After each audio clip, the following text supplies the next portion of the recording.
Thank you, Rob, for those inspiring words.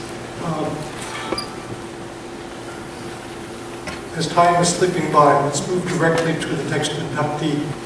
The next inductee is Eugene Roark. You've already heard from his citation that he has done many, many things. I'm reminded again, if I haven't mentioned it, that in your packets there is a newsletter which has a larger biography of each of them, as well as a news release. So you can, if you can't remember everything that everybody said, perhaps you can find some items there. Anyway, Eugene Roark has done so much with his life that we have only, has done so much with his life, and we heard about that during the citations. We have two speakers who will fill in some of the details. We have Mary Jean Houston, who is the Wisconsin State Director for the Nature Conservancy. And we also have Nancy Bozak, who is the Executive Director for the Wisconsin Woodland Owners Association. This time I would like to invite Mary Jean forward.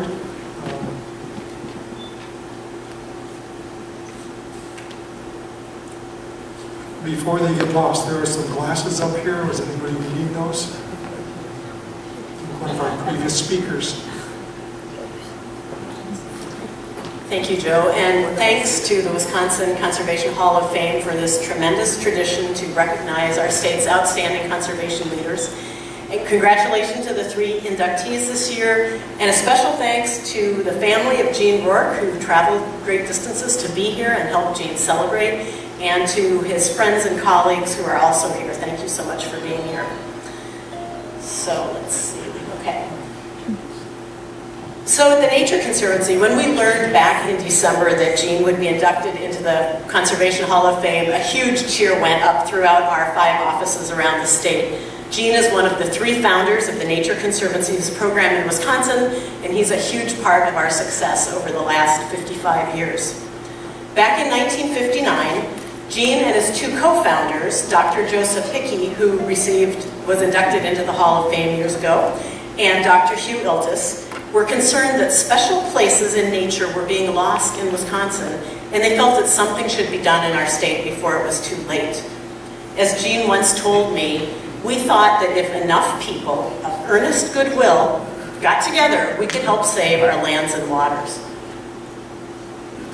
So Gene was a busy graduate student at the time at the University of Wisconsin, and he was also a family man already. And he, in spite of that, he left Gene at home and hopped on the bus and went to the Conservancy's national meeting in Bloomington, Indiana. He got fired up by what he heard there, and he came back and talked to Joe Hickey and Hugh Iltis, and they sent out a flyer, an invitation to the members of the Wisconsin Academy of Sciences, Arts, and Letters to invite them to help save some of Wisconsin's landscape. And as they say, the rest is history. As a result of this letter going out to the Wisconsin Academy, 38 people showed up at the first meeting of the Nature Conservancy on May 6, 1960, 5 years ago almost to the date, and launched the Nature Conservancy in Wisconsin. Gene served on the Nature Conservancy's Board of Trustees for 24 years, from 1960 to 1984, and during most of those years, the Nature Conservancy was operated by volunteer leadership like Gene's. Gene served as the chair of the Conservancy's board from 1978 to 1981. And during those early years, Gene and his fellow trustees launched some of what would become the Nature Conservancy's highest priority projects in Wisconsin, places like the Baraboo Hills, the Door Peninsula, Chewauke Prairie, and northern Wisconsin. By the time Gene left the board in 1984, the Conservancy had an office in Madison with 4 paid staff, and the organization had recruited 5,200 members in the state and had protected over 17,000 acres of forests, prairies, and wetlands in 83 different spots across Wisconsin. Over the years since then, Gene has remained very active and engaged with the Nature Conservancy as an emeritus trustee and serving on our Baraboo Hills working group. He serves on our conservation policy committee right now. He helps with fundraising, and he consistently advocates for good conservation policy and important funding. In his time with the Nature Conservancy, Gene has helped protect more than 230,000 acres of Wisconsin's most beautiful and diverse and ecologically important lands and waters. Some of these places are also near and dear to Gene's heart, including the Guido Roark Sr. Tenderfoot Forest Reserve in Vilas County, shown here, where Gene spent many happy years tramping around as a young, footloose, and fancy-free boy.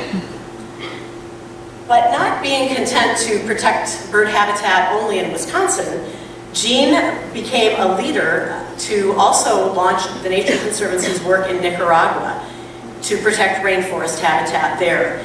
Gene served on the Nature Conservancy's Nicaragua Conservation Advisory Committee, and he traveled to Nicaragua twice in the 1990s with the Conservancy, sometimes under very challenging, very difficult conditions. He can tell you some stories over lunch.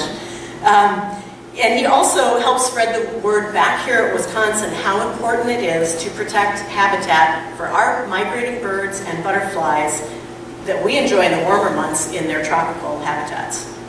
In 1998, the Wisconsin chapter of the Nature Conservancy awarded Gene its highest honor, the Outstanding Achievement Award.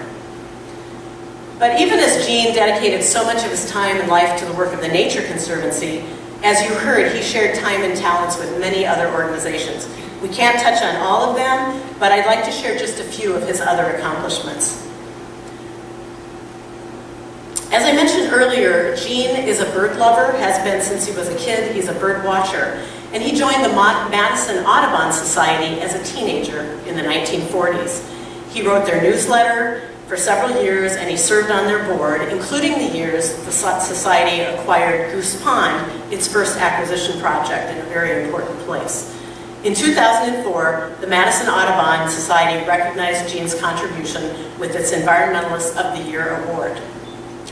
Gene joined the Dane County Conservation League in the 1950s and served as a board member, president, chairman of the Tree and Shrub Distribution Program, and he wrote the group's newsletter for that organization also for several years. In 1996, Gene received the league's Starkweather-Snyder Conservationist of the Year award. Gene has also served on the Wisconsin Wetland Association's Board of Directors since 2001 and as an emeritus board member since 2014. And so I asked Executive Director Tracy Hames for his thoughts about Gene, and Tracy's here with us today, but I'm going to speak on behalf of what Tracy had to say about Gene. Gene has the rare ability to know just who to bring together to address whatever issue is at hand. His extensive connections and respect throughout the conservation community make for effective partnership development. Vision, persistence, tireless service, and integrity are just a few of the words that come to my mind to describe Gene's service to Wisconsin's lands and waters. He is an inspiration to our staff and board, and we are beyond grateful for his long-standing commitment to our organization and to the conservation of Wisconsin's wetlands. Another important organization for which Gene has served as a leader is the Natural Heritage Land Trust. He served on the board from 1998 through 2005, and he was secretary for 2 years. This is a Dane County, Madison located group that does conservation work in multiple counties in central Wisconsin. Very important organization. And Jim Welsh is here with us today. In 2004, Gene and his wife Jean, along with his brother and sister, worked with the Natural Heritage Land Trust to place a conservation easement on land they own on Lake Wisconsin. Through their action, this easement protects the land and approximately 3,500 feet of shoreline on the lake from development forever. So I asked Jim Welsh, the executive director, for his thoughts about Gene, and here's what Jim told me. And Jim is here too, in the back right there. Jim says, I first met Gene in the early 1990s when I worked for the Nature Conservancy. Over the years, Gene has been one of my guiding lights. He helped me understand that one of the most critical elements for success in land conservation is how you treat landowners. So it was natural for Gene to lead our landowner outreach efforts in western Dane County in the landscape where Aldo Leopold's Riley Game Cooperative operated in the 1930s and 40s. This is a place where we are now working to protect this habitat.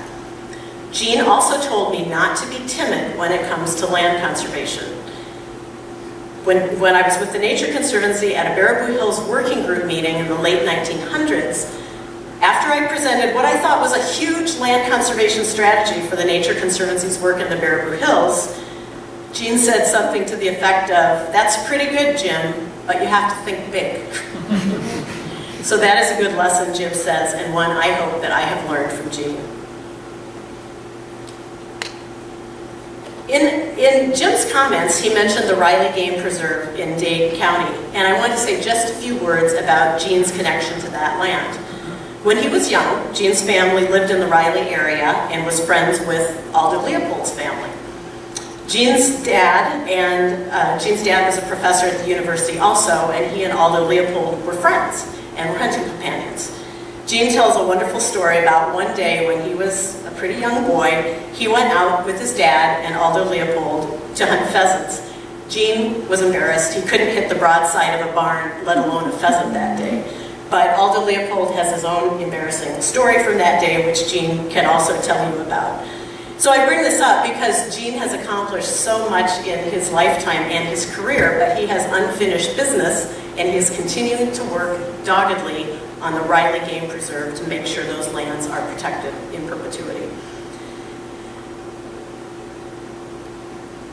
People leave their mark on the world in many ways, and Gene Roark has made a difference for the forests, the lakes, the wetlands, the rivers and prairies of Wisconsin, as well as the rainforests of Nicaragua, and the many birds, plants, and other species that depend on these places to survive.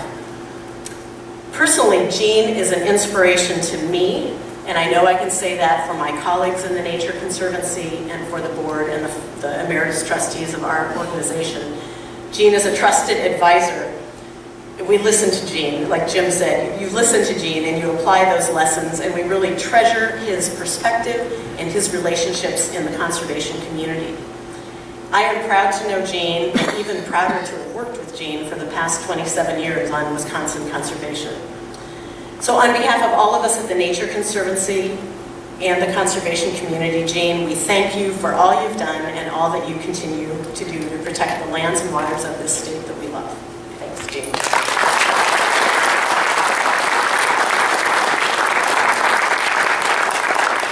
And now I'll turn things over to Nancy Bozen.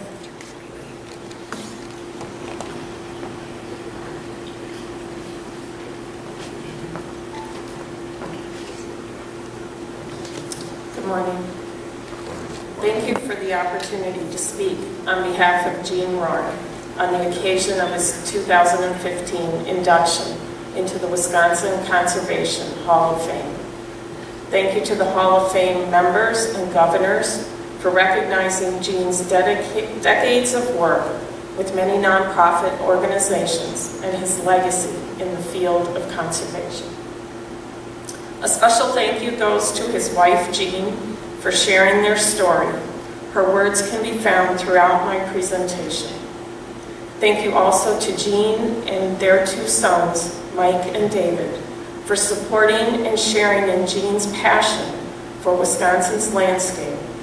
The conservation community in Wisconsin is indebted to you for your unselfishness in allowing Gene the time to share his talents. We know that many conservationists have been influenced by those around them, and Gene is no exception. A lifelong Wisconsinite, Gene's passion for the environment started at a young age. He was born in 1931 to Professor and Mrs. Raymond Roark. Professor Roark, an assistant professor in mechanics and civil engineering at the University of Wisconsin-Madison, was also known as an outdoor man with a deep interest in the conservation of natural resources. His parents, especially his father, took Gene hiking, camping, canoeing, and hunting. His father shared his love of wildlife and nature in general with Gene and his sister Nancy and brother Bill. The family enjoyed many outdoor activities on their undeveloped acreage on Lake Wisconsin. At a young age, Gene learned to identify birds and joined the Madison Audubon Society and Bird Box. Mrs. R.A. Walker of the Madison chapter was instrumental in his developing an appreciation of birds and their identification.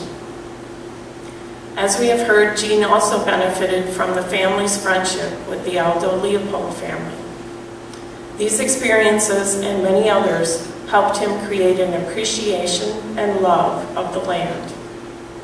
Aldo Leopold's philosophy of the land ethic has had a profound influence on Gene's ideas about the environment. Leopold's The Sand County Almanac was and continues to be an inspirational book for Gene. In 1953, Gene earned a bachelor degree of science in sociology, followed by service in the U.S. Army in the States and Germany. From 1957 to 59, he was a University of Wisconsin-Madison graduate student in the new program of conservation journalism under noted environmental educator Professor Clay Schoenfeld, Joint Professor of Journalism, Mass Communication, and Wildlife Ecology. As a graduate student, Gene and others joined efforts to save Bascom Woods from development. They were only partially successful as the new social science building was constructed.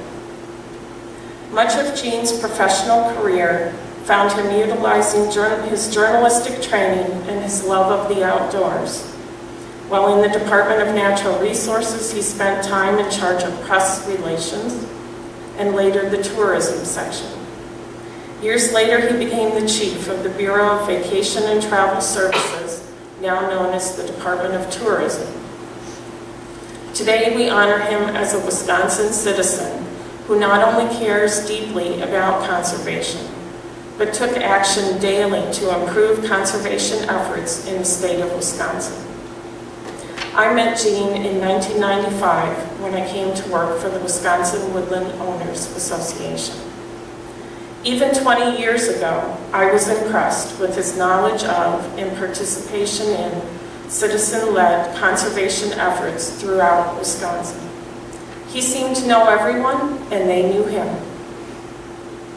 His ability to remember the history of conservation efforts in Wisconsin while incorporating Leopold's holistic philosophy of the land ethic and his willingness to share his vision with newly forming conservation organizations helped to grow some of Wisconsin's most well-known conservation associations. It is hard to believe that one man, even when retired, had time to accomplish so much. The 1980s and 1990s were a busy time for environmentalism in Wisconsin. New conservation organizations were being formed, and Gene was there to share his expertise and talents by serving on boards of directors, creating and writing newsletters, leading legislative efforts, and encouraging these organizations to work together. I offer Gene's work with the Wisconsin Woodland Owners Association, or WOA, as an example of his service to Wisconsin's conservation efforts. Gene joined WOA in 1979 as it was forming. Gene shared his journalism background with WOA from the beginning. Our newsletter committee started in 1980. Over time, the sheets of paper became a newsletter, and then a quarterly 44-page magazine titled Wisconsin Woodlands. Through all of these changes, Gene served on our publication committee, attending meetings, providing advice on magazine content, offering to write pieces, and making suggestions for future topics and authors for issues. Encouraging the committee to expand its coverage beyond woodland management to reflect nature's diversity within our woodlands is just one of his legacies. For 34 years, he helped create and guide our award-winning publication, making him the longest-serving publications committee member.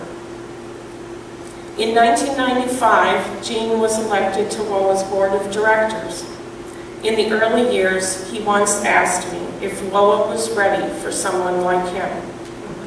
While he might not have thought we were at the time, I hope he realizes that he has been instrumental in helping us develop a vision wider than just the trees. As WOA grew, Gene often volunteered to represent private woodland owner interests at many organizational meetings he attended. He retired from WOA's board of directors 18 years later in 2013 as our longest serving board member. From 1996 to 2012, Gene chaired our Government Affairs Committee. Under his leadership, we worked to increase WOA members' awareness of legislative issues by coordinating efforts with our publication committee. Gene frequently met with and befriended DNR secretaries and chief state foresters, in addition to other state government employees at all levels. Gene always had time to discuss any issues that impacted woodland owners or our natural resources. Through Gene's work, WOA had an opportunity to have a voice in a variety of woodland issues.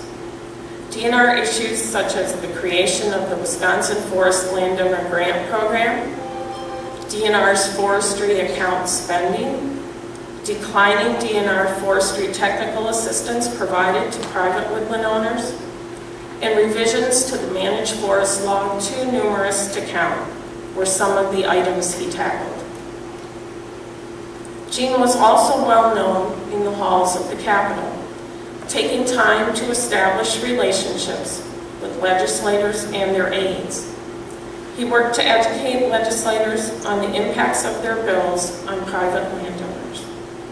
Bills covering a variety of topics, including DNR reorganization, the right to practice forestry, timber theft, use value assessment, fencing laws, and the impacts of the deer herd on the woodlands were discussed. While the world moved into the personal computer age and correspondence came to the WOA office via email, Gene continued to communicate his thoughts, sometimes lengthy, by longhand on yellow-lined notepad paper. As the recipient of many of these letters to be typed and sent out on WOA's behalf, I was always impressed that Gene could clearly communicate and express his thoughts without error. His service in the government affairs arena was extensive, so I will just mention a few examples. Governor's Council on Invasive Species Regulatory Committee, Wisconsin Council on Forestry Advisory Committee on Forest Invasives, Wisconsin Legislative Study Committee on a review of the Managed Forest Law Program, Governor's Task Force on Global Warming, Forestry and Agricultural Work Group, and the Wisconsin Forest Sustainability Framework Advisory Committee. In his free time, he also participated in two of WOA's local chapters, the Bad Axe and the Black Hawk.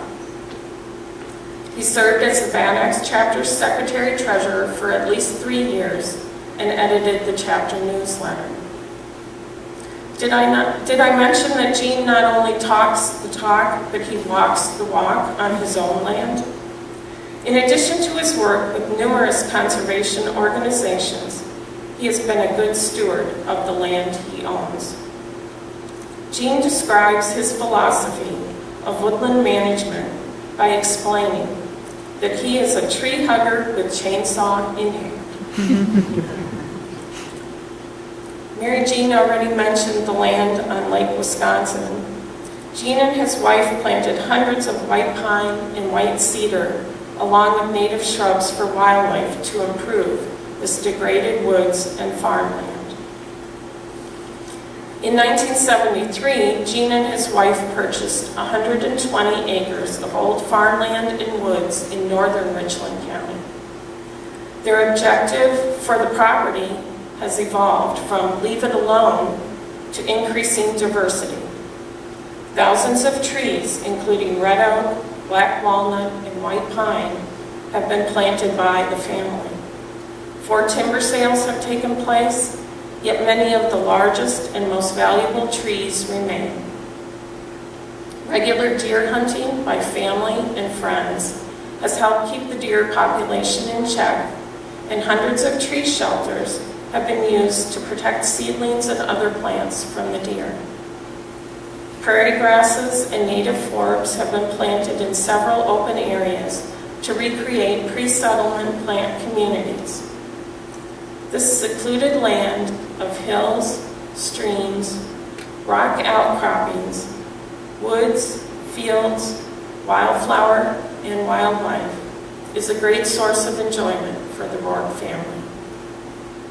In 1998, Richland County Land Conservation Commission presented them with the Forestry Improvement Award. Gene's unending dedication to a variety of conservation organizations has not gone unnoticed, and Mary Jean mentioned a few of the awards that he has received. I have a few more. In 2003, Gene was presented with the Wisconsin Woodland Owners Association's Distinguished Service Award. In 2008, he was awarded the Invader Crusader Award from the Invasive Plants Association of Wisconsin and Friend of Forestry from DNR Division of Forestry. Frequently we miss when history is being made because we only see our own small world. It is only over time, through the lens of the future, looking back, that key turning points are often noted for all time. However, today, the Wisconsin Conservation Hall of Fame confirms with their decision to induct Gene Roark what I and many others have witnessed and admired over many, many years. Gene possesses an environmental ethic and conservation wisdom beyond his years. While Leopold's land ethic has inspired Gene, it is Gene who has inspired a whole new generation of conservationists. Thank you, Gene.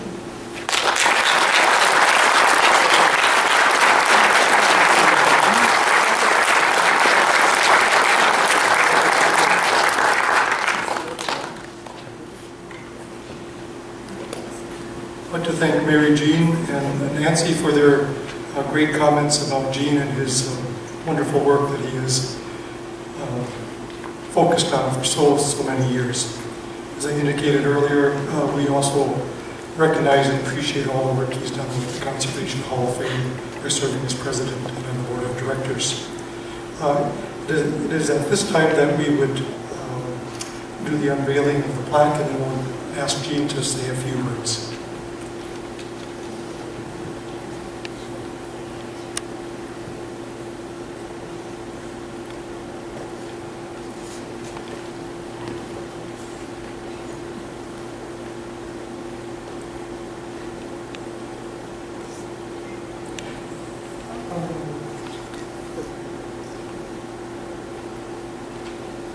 Gene will bring the microphone down to you if you want to swing around and address the audience. And Eric, up in the sound studio, could you make sure that this new mic is going to work? Testing, testing. Eric, are you there? Is this working? Yes. Okay.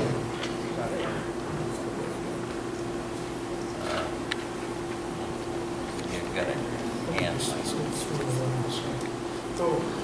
Gene, on behalf of the Wisconsin Conservation Hall of Fame, you see that your name and your image will be in the Hall of Fame, and we're going to keep the plaque, so we're giving you a replica of that. So thank you very, very much.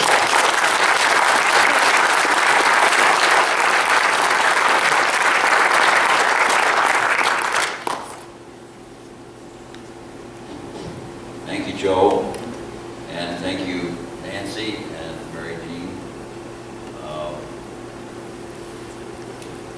Hard to recognize myself in all of that.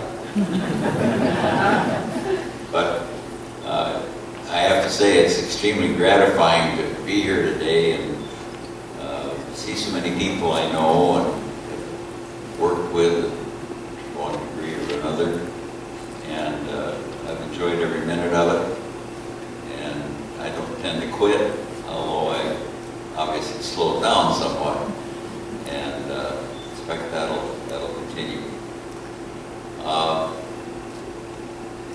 trying to sort of focus on a lesson that maybe all of us should take away from today.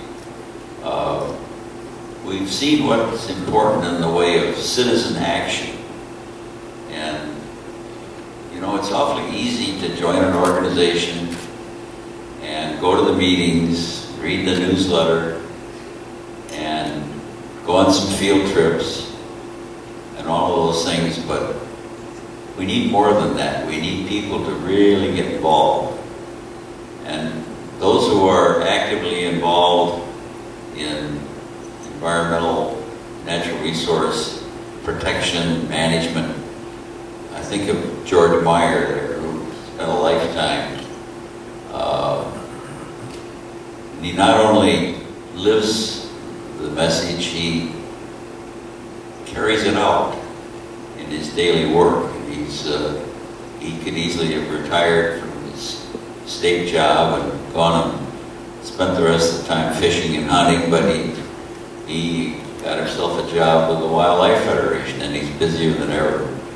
And there are other people here in the room who could kind of sit back and relax and say, well, I've done my duty, done my stint, but let's not quit. There's lots of things going on in Madison right now, and certainly in Washington, that really demand our attention. And it won't happen unless we buckle down and do it. So I hope that the conversation you heard today will maybe inspire all of us to keep at it, stick with it. And we all know somebody who has influence in the legislature, and we should use our influence to influence them to do the right thing. Believe me, there are plenty of people working on the other side of these issues, and they'll win if we don't become more active, more involved. We can do it as members of organizations, as I've tried to do, or we can do it as individuals, or we can do both. And I hope we will. I am joining some wonderful company. As it was pointed out, I was fortunate enough to actually know personally Aldo Leopold and actually hunt with him. There's a reference made to my one real hunting experience with Aldo Leopold when I was about 13. I had a single shot Stevens shotgun, 20-gauge shotgun, and with a shooting preserve so we could shoot hens. And I shot at a bunch of hens, missed them all. And Aldo Leopold said to me, sort of, what's the expression, sotto voce, very quietly, he said, Gene, the reason you're missing is that you're shooting from the hip.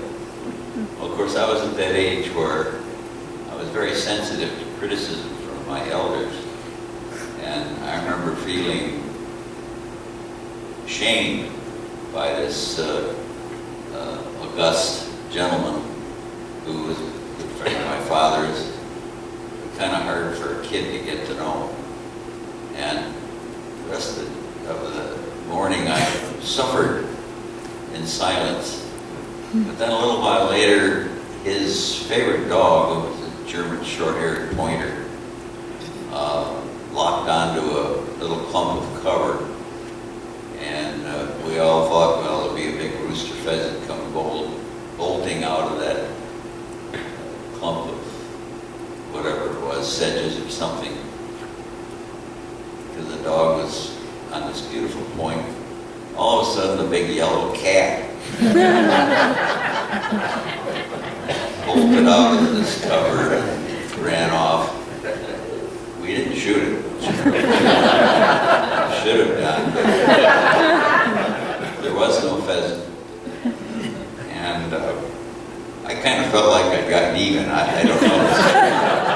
I don't know who looked more embarrassed, the dog or Aldo. But the rest of the day was uneventful. It was the only opportunity I had to hunt with Leopold. I did have other contacts with him because he was a very close friend of my father's, and Mrs. Leopold was a close friend of my mother's, and I even got to sleep in the shack one time. So I've been influenced by some wonderful people. People like Bill Shorter and Joe Haiti and others that I've known, and some I've known only by reputation. But Clay Shanefield was mentioned in connection with my graduate work in journalism. And I got to know Gordon McQuarrie, and I got to know Jay Reed, and I got to know a lot of outdoor writers, people who were out in the trenches in one way or another, working on natural resource issues. So I was privileged and I was fortunate, not to my credit, most of these things, they just happened in the course of events. But I look around this room today, I see an awful lot of people I know, and very few that I don't know in some context. And that's one of the great benefits of being involved in natural resource issues and conservation organizations. And I'm not going to say a great deal more because I know it's getting late and we still have business to attend to. So, thank you for coming. Appreciate your attendance today, and we'll see who we get nominated next year. Thank you very much.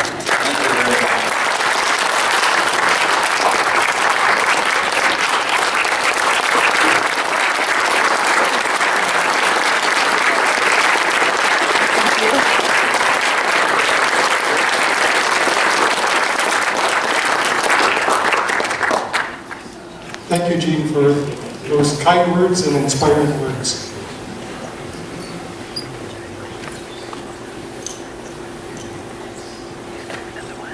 Switch back to the other mic.